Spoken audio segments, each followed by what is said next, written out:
សូមចុចលើ Subscribe ហើយចុចលើរូបកណ្ដឹងនោះលោកអ្នកនឹងឃើញពាក្យបញ្ជាក់ថា You get occasional notification ជាការស្រេចសូមជម្រាបសួរថ្ងៃនេះយើងវិលមកជួបគ្នា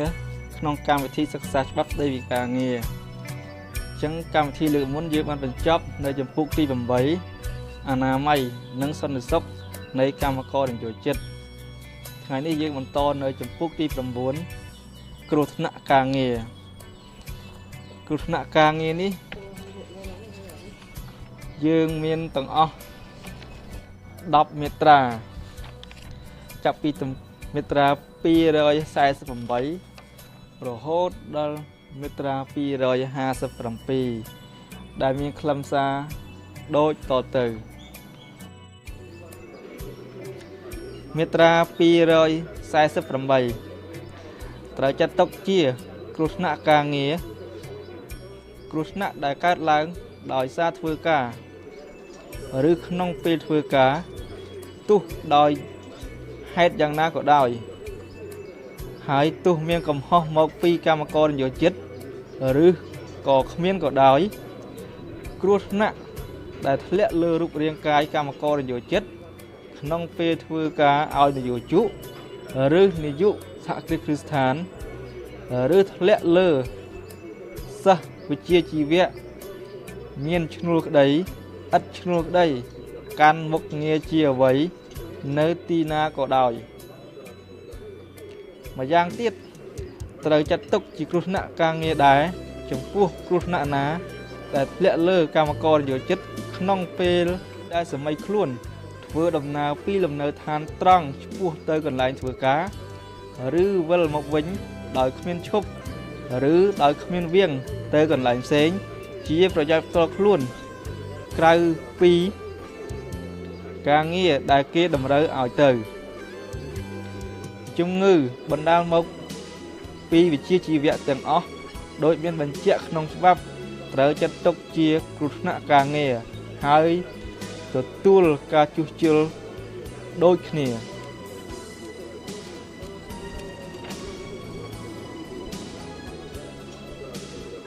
មាត្រា249នាយកសហគ្រាសត្រូវទទួលខុសត្រូវលើគ្រោះថ្នាក់ការងារទាំងអស់ដោយមានរៀបរាប់ក្នុងមាត្រាខាងលើនេះទោះបីលក្ខន្តិកៈផ្ទាល់ខ្លួនរបស់កម្មករនយោជិតម្នាក់ៗនោះមានលក្ខណៈយ៉ាងណាក៏ដោយការទទួលខុសត្រូវនេះដូចគ្នាត្រូវអនុវត្តលើត្រេទី1អ្នកគ្រប់គ្រងគ្រឹះស្ថានព្យាបាលឯកជនចំពោះតែបុគ្គលិកដែលអ្នកគ្រប់គ្រងនេះប្រើត្រេទី2ជនដែលមានវិជ្ជាជីវៈសេរីចំពោះតែគ្រោះថ្នាក់លើកម្មករនយោជិតរបស់ជននោះត្រេទី3សហគ្រាសសិប្បកម្មចំពោះកម្មករនយោជិតក្រៅពីប្រពន្ធកូនរបស់សិប្បករត្រេទី4ម្ចាស់ផ្ទះចំពោះតែគ្រោះថ្នាក់លើអ្នកបម្រើក្នុងផ្ទះរបស់ខ្លួនត្រេទី5សហគ្រាសកសិកម្មចំពោះគ្រោះថ្នាក់នៃកម្មករនយោជិតក្នុងសហគ្រាសនោះក្រៅពីប្រភេទដូចគ្នាដែលមានចែងជាក់លាក់ក្នុងកថាខណ្ឌខាងដើមនេះជនណាដែលទទួលកម្មករនយោជិតឲ្យប្រកប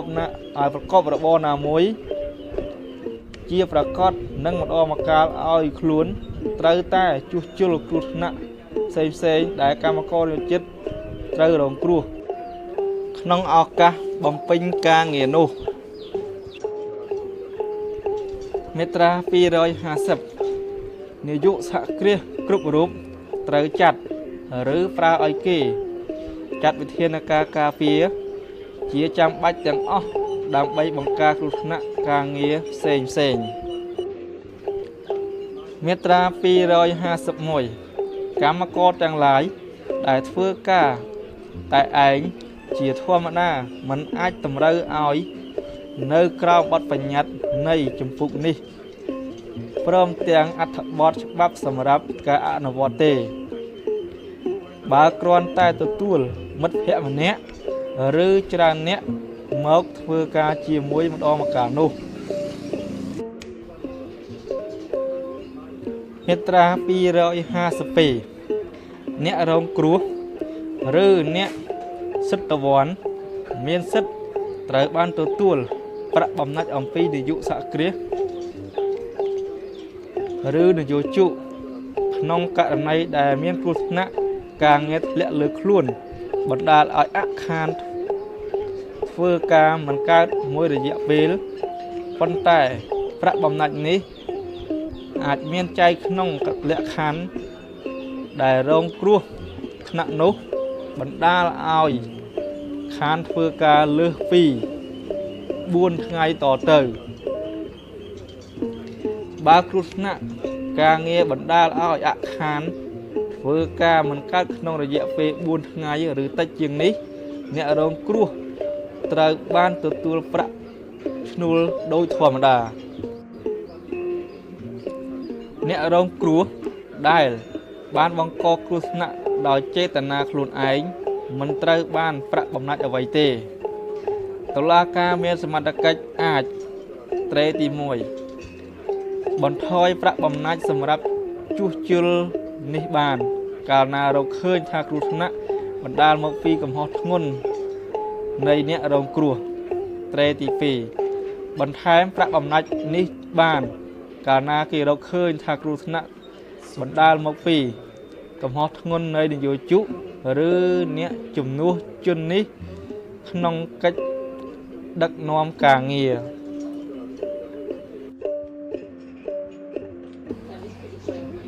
មាត្រា253ក្នុងករណីដែលមានគ្រោះថ្នាក់ដល់ស្លាប់ឬគ្រោះថ្នាក់ដែលបណ្ដាលឲ្យបាត់បង់សមត្ថភាពពលកម្មជាអចិន្ត្រៃយ៍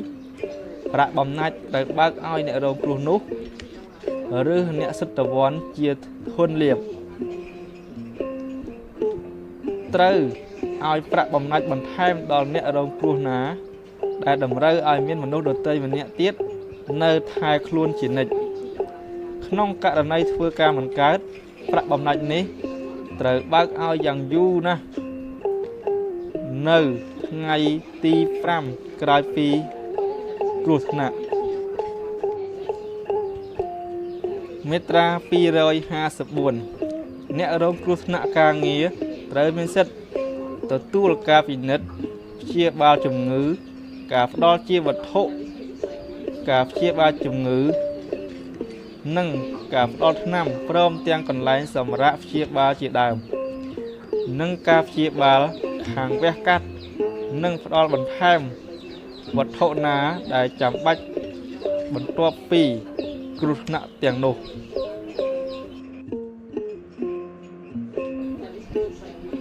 មាត្រា255ទោះបីមានបទបញ្ញត្តិខាងលើនេះក៏ដោយអ្នករងគ្រោះថ្នាក់ការងារអាចនឹងបានផលប្រយោជន៍ប្រសើរជាងនេះកាលបើមានការព្រមព្រៀងរវាងគូភាគី